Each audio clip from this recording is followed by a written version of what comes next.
আপোনালোকৰ প্ৰতিটো এইটোৰ যিটো ক্লাছ সেইটো যিটো আৰম্ভ হৈছে তাত মুক্তভাৱে প্ৰতিদিনেই এটা নতুন নতুন বিষয়েৰে আৰম্ভ কৰোঁ নহয় জানো যাৰ দ্বাৰা সেইটো আপোনালোকৰ সকলোৰে লগতে সেইটো যেতিয়া ইউটিউবত যায় তাতো যিখিনি সিলেক্টেড মানুহ আছে মই ভাবো যে তেওঁলোকো ইয়াৰ পৰা বৃহৎ মানে জ্ঞান আৰু লাভ কৰিব পাৰিব আপোনালোকে সকলোৱেতো টিভিটো চাই টিভি নাচালেতো ইউটিউব চাই ইউটিউব চালেও তাতেতো নিউজবিলাক চাই অসমীয়া হওক বা হিন্দী হওক আৰু আটাইতকৈ বেছিটো চাই শৰ্টছ বিলাক নহয় জানো শৰ্টছ বিলাক চাই তাত মই ভাবো যে শৰ্টছ বিলাক চোৱাৰ মূলতে হৈ গ'ল কি আজিকালি মানুহক সব শৰ্টছ লাগে কি শৰ্টছ লাগে শৰ্টছ ৰূপত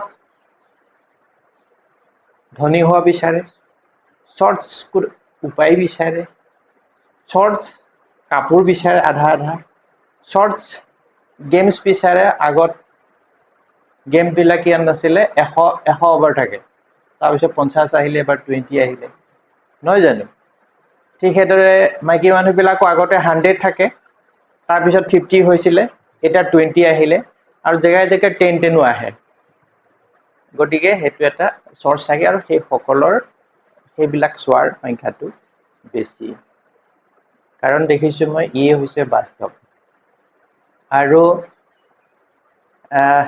নিউজ চেনেলবিলাকত নিউজবিলাকতো আপোনালোকে দেখিছেই চাই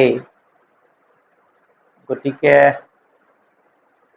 তাত নিউজ চেনেলবিলাকৰ মেক্সিমামকে মই পচন্দ নকৰোঁ যি প্ৰকৃত দেশৰ নিউজ চেনেলৰ কাম হৈছে দেশখনৰ জনসাধাৰণৰ উন্নতিৰ কাৰণে বাৰ্তা মানে দৃশ্যমান কৰোৱাটো বা চৰকাৰৰ যিটো আলোচনা আৰু সমালোচনাৰ মাধ্যমেদি তেওঁলোকক মাৰ্গদৰ্শন কৰাটো আৰু এই ক্ষেত্ৰত আমাৰ অসমত প্ৰতিদিনেও কিছুমান পইণ্ট চৰকাৰৰ আগত হেৰি কৰে আৰু এটা চেনেল আছে যি মানে ক্ৰছ কাৰেণ্ট সেইটো চেনেলো ভাল দেখিছোঁ মই মোৰ দৃষ্টিত ভাল বুলি মই মানো আৰু নিউজবিলাকত কি হয় মানুহবিলাকে নিউজবিলাকটো চাই না তাত যিখিনি তাতে কয় সেইখিনি সঁচা বুলি ভাবে আৰু বজাৰত মাৰ্কেটত সৰহসংখ্যক কি হয় সেইবিলাকেই বেছি চলে যিটো আলোচনাৰ বিপৰীতে সমালোচনা চলে সমালোচনা যি কৰে তাতেই তেনেধৰণৰ হয় কথাটো আজিৰ এটা বিশেষ টপিক আমি আলোচনা কৰোঁ যিটো আমাৰ লগত ৰিলেট আছে প্ৰতিটো বস্তুৱে আমাৰ লগত ৰিলেট আছে সেইভাগে আপোনালোকেও দেখিব আৰু জাষ্ট আজি 2 এদিনৰ আগত মই এটা নিউজ দেখিলোঁ যে পংকজ পাঠকৰ এটা মেটাৰক লৈ পেলাই নহয় জানো যে পংকজ পাঠকে চুলি গজাব পাৰে গতিকে সেইটো মেটাৰ লৈ পেলাই আৰু এটা বেছ আগশাৰীৰ মানে নিউজ চেনেলৰ হয়তো মানে এডিটৰ হ'ব পাৰে সম্পাদক তেওঁ কিছু কথা কৈছে যে পংকজ পাঠকে চুলি গজাব পাৰে সেইটো এটা মানে ভেকু ভাওনা টাইপৰ কিন্তু মই দেখিছোঁ ইউটিউবৰ প্লেটফৰ্মতে বাহিৰত এজন ল'ৰা আছে এটা টিম আছে সলমান বুলি বহুতৰ কিন্তু মূৰত চুলি গজাইছে দেখিছা গতিকে তাৰে প্ৰয়াস কৰিছে পংকজ পাঠকে আৰু পংকজ পাঠকে সেইখিনি শুনিছোঁ ফ্ৰীলি কাম কৰিছে বিনা পইচাত সেইকাৰণে অজস্ৰ মানুহ গৈছে মই ভাবোঁ যে পংকজ পাঠকে যিটো কৰিছে সেইটো ঠিক কৰা নাই ফ্ৰী দি কাৰণ তেওঁ অহা যোৱাৰ খৰচ বাকী আছে, প্ৰত্যেকেই চলিব লাগে। প্ৰতিজনৰ পৰা নাই নাইকৈ 200-300 টকা কালেকশ্যন কৰিলেও যথেষ্ট পইচা উপাৰ্জন হয়। গতিকে পংকজ পাঠকৰ সেই পদ্ধতিটো মই পচন্দ কৰা নাই, পে'মেণ্ট কৰিব লাগে। আৰু বেছি জনপ্ৰিয়তা, বেছি সেৱা কৰিবলৈ যোৱা মানুহ আজিকালি মানে সমালোচনাৰ সন্মুখীন হয়। মাৰ চৰ ঘোচাও খায়। পংকজ পাঠকো সেই তেনেকুৱাই হৈ গ'ল। গতিকে নিউজত তেনেকে দেখা গৈছে, আৰু সেই হিচাপত ভাৰতীয় যিটো বৈদিক শাস্ত্ৰৰ পৰা পোৱা সেইখিনি যি নেচাৰেল ৰেমেডি আছে, যাক হোম ৰেমেডি নামতো জনা যায়, সেইখিনি পংকজ পাঠকে কৰিছে। আৰু বালকৃষ্ণ বুলি যিজন আছে যে ৰামদেৱৰ লগত যিজন আছিলে, তেওঁ আয়ুৰ্বেদৰ যথেষ্ট জ্ঞান আছিলে। আৰু আমাৰ গুণৰাম খনিকৰ লগতো মই 2-3 বছৰ তেখেতৰ লগত আছিলো। আৰু গুণৰাম খনিকক মই ভাবো বেলেগতকে মই বেছি ভালকে চিনি পাওঁ গুণৰাম খনিকৰ। তেতিয়া এনে ক্ষেত্ৰত এনেবিলাক বিষয় টপিকক লৈ পেলাই আগতো সমালোচনা হৈ আহিছে, এতিয়াও হৈ আহিছে, হয় ন? আৰু মই সম্প্ৰতি এটা চেনেলতো দেখিছো মই যে পংকজ পাঠকে কৰা যিখিনি কাম, সেইখিনি সমালোচনা আৰু নিন্দা যে চাইণ্টিফিক নহয়, সেই কথাটো তেওঁলোকে ক'ব বিচাৰিছে।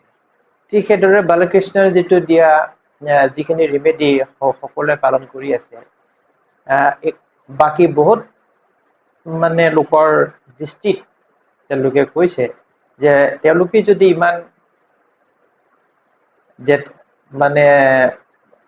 চিকিৎসাৰ ইমান যদি উস্তাদ থাকে, বেজ হয়, তেতিয়াহ'লে বালকৃষ্ণ আৰু ৰামদেৱ আৰম্ভ কৰি সেইসকল কিয় তেতিয়া মেডিকেল ট্ৰিটমেণ্ট কৰিবলগীয়া হয়? আৰু গুণৰাম খনিকৰ কথাটো উল্লেখ কৰিছে যে গুণৰাম খনিকৰ যদি ইমান বৃহৎ বিশেষজ্ঞ, তেতিয়াহ'লে তেওঁতো মেডিকেল ডাক্তৰৰ ট্ৰিটমেণ্টৰ পিছতেইতো তেওঁ মৃত্যু ঘটিলে। গতিকে সেইখিনি এই বিষয়বিলাকৰ ব্যক্তিসকলক লৈ কি কৰে, আলোচনা কৰে। কিন্তু ডাক্তৰবিলাকৰ বেমাৰ নাই নেকি? সিহঁতি মেডিকেল ট্ৰিটমেণ্ট নকৰে নেকি? হয় না? সিহঁতৰো মৃত্যু হয়, হস্পিটেলতে মৃত্যু হয়, ট্ৰিটমেণ্টতে মৃত্যু হয়। গতিকে তেওঁলোকৰ কথা কিন্তু কোনো সমালোচনা নকৰে। সেইটো এটা লক্ষণীয় কথা। আৰু বহুতৰ যুক্তি, বহুতে এইটো মই দেখিছো, পাই আহিছো, আপোনালোকেও দেখিব, যে এইবিলাকৰ যিটো প্ৰমাণ বা বৈজ্ঞানিক ভিত্তি কি আছে, যদি সেইটোৱে হ'লহেঁতেন, পংকজ পাঠকৰ কথাটো কি, যদি তেনেকেই যদি চলি যাব পাৰিলে, তেতিয়াহ'লে অসমতো এটা টপা মানুহ নাথাকে। ঠিক আছে, সিও এক প্ৰকাৰে সঁচা। আৰু ডক্টৰ মেডিকেল চায়েন্সক আমি যাৰ ওপৰত ভেজা দি গইনালৈ কথা পাতিছো, তেতিয়াহ'লে ডক্টৰবিলাকতো এটা বেমাৰী হ'ব নালাগে, চবেইতো ঠিক হ'ব লাগে। আৰু ইণ্টাৰেষ্টিং কথা যে মোৰ জীৱনতো তেনেকুৱা ডক্টৰ আৰু নাৰ্ছ বহুত মই পাইছো, য'ত নেকি বেমাৰ, সিহঁতৰ সংখ্যাই বেছি। যিসকল বিউটিচিয়ান আছে, লোকক ধুনীয়া হ'বলৈ শিকায়, সিহঁতৰ মুখৰে অৱস্থা নাই। গতিকে এনেধৰণৰ কিছুমান কথা আছে, সেইবিলাক আমি বা মানুহে বিশ্লেষণ কৰি চাব লাগিব। আৰু এইখিনি যিখিনি বস্তু পংকজ পাঠকেই হওক বা আন কাৰোবাৰে হওক, সেইখিনি যিখিনি বস্তু, সেইবিলাক আহিছে বেদৰ পৰা। আৰু যিসকলে সমালোচনা কৰিছে, তেওঁলোকে বেদ কেইখনৰ নাম ভালকে জানে নে নাজানে? আৰু বেদত কি আছে কেতিয়াবা পঢ়ি পাইছেনে?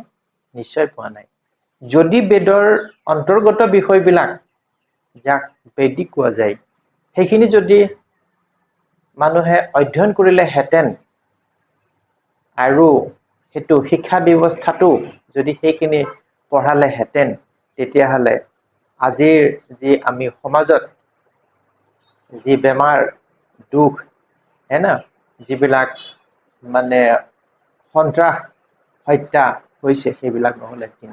কাৰণ বেদৰ জ্ঞানেৰে, সেই বৈদিক জ্ঞানে কি হয়, মানুহক মানুহ হ'বলৈ শিকোৱাৰ সকলো আছে। তাত কোনো এক্সপেৰিমেণ্টৰ প্ৰয়োজন নাই। কাৰণ ঋষি মুনিসকল স্বয়ং তাৰ ওপৰত স্বয়ং ব্ৰহ্মাই যিখিনি বস্তু তাত বেদত লিখি থৈছে, এষ্ট্ৰলজি আৰম্ভ কৰি তন্ত্ৰ মন্ত্ৰ আয়ুৰ্বেদলৈকে যত যিমান আছে, যিখিনি লিখি থৈছে সেইখিনি ওপৰত ব্ৰহ্মাৰ ওপৰত আৰু পৰীক্ষা নিৰীক্ষণৰ আৱশ্যক নাই। কাৰণ মেডিকেলৰ যিখিনি আছে সেইখিনি মানুহে বনোৱা, তাক বহুত পৰীক্ষা টেষ্ট এক্সপেৰিমেণ্ট কৰাৰ পিছতহে তাক প্ৰয়োগ কৰিবলৈ দিয়া হয়। গতিকে আগৰ যিখিনি আমাৰ বেদত থকা যিখিনি বৈদিক যিটো শাস্ত্ৰৰ যিখিনি জ্ঞান, সেইখিনি আৰু বৰ্তমান যিখিনি আমি যাক সাৱটি লৈছোঁ যে ইয়ে সঁচা বুলি, গতিকে এইখিনিৰ মাজত বৃহৎ ব্যৱধান আছে। আৰু ইয়াত প্ৰাকৃতিক মানুহৰ সমস্যাত এটা বস্তুৱেই মই জীৱনত দেখিলোঁ যে মানুহৰ সমস্যাৰ সৃষ্টিৰ মূলতে মানুহ নিজে, আৰু মানুহৰ সমস্যাৰ সমাধান যদি প্ৰকৃতিয়ে দিব নোৱাৰে তেতিয়াহ'লে মানুহে মানুহৰ সমস্যা সমাধান কৰিব নোৱাৰে। ইয়াৰ বহুত প্ৰমাণ আছে।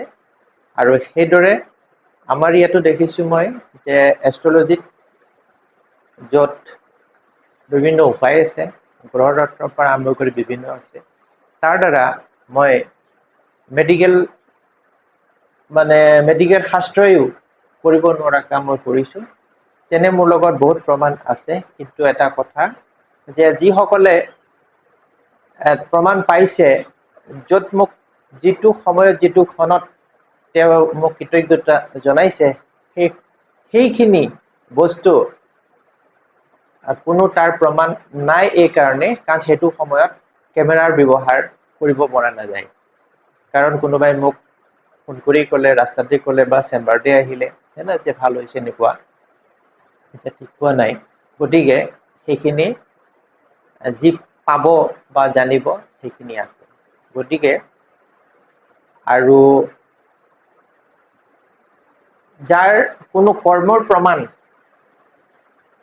মোবাইলৰ মাধ্যমত তাক মানুহৰ আগত দেখুৱাইছে, জানিব যে সেইটো মিছা।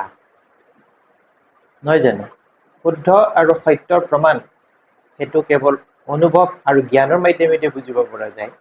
সেইটো তাৰ প্ৰমাণ ইয়াৰ পৰা বুজিব পৰা নাযায়। গতিকে তেনে আছে।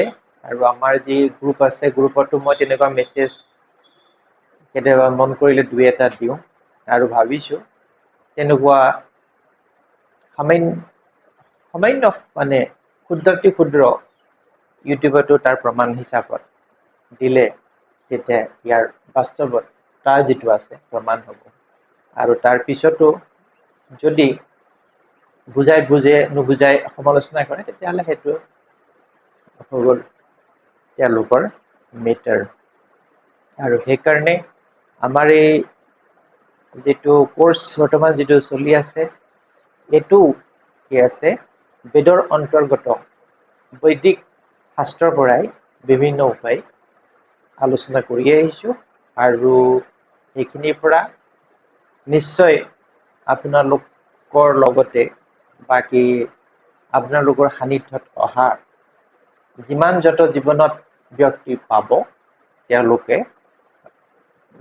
তেওঁলোকৰ দ্বাৰা তেওঁলোকে ব্যৱহাৰ কৰি ইয়াৰ পৰা নিশ্চয় প্ৰফিট লাভ কৰিব পাৰিব। কাৰণ এইখিনি বস্তু বিশেষভাৱে মোৰ সৃষ্টি নহয়, সেইখিনি শাস্ত্ৰগত আৰু তাৰ ওপৰত এক্সপেৰিমেণ্ট, আৰু তাত কিছু কিছু বস্তু মই সংলগ্নও কৰিছোঁ। সেই হিচাপত এক্সপেৰিমেণ্ট, প্ৰমাণ আৰু অভিজ্ঞতাৰ দ্বাৰা প্ৰকাশ কৰিব লৈছোঁ, যাতে মোৰ মৃত্যুৰ পিছতো যাতে সেইবিলাক অহৰহ যাতে জেনেৰেশ্যন বাই জেনেৰেশ্যন যাতে চলি যায়। গতিকে এনেধৰণৰ কথা। আৰু সেইটো ব্যক্তি জ্ঞানৰ আৱশ্যক, আৰু সেই জ্ঞান কেৱল মাত্ৰ বৈদিক জ্ঞানৰ দ্বাৰাহে সম্ভৱ। তেনেধৰণৰ কথা।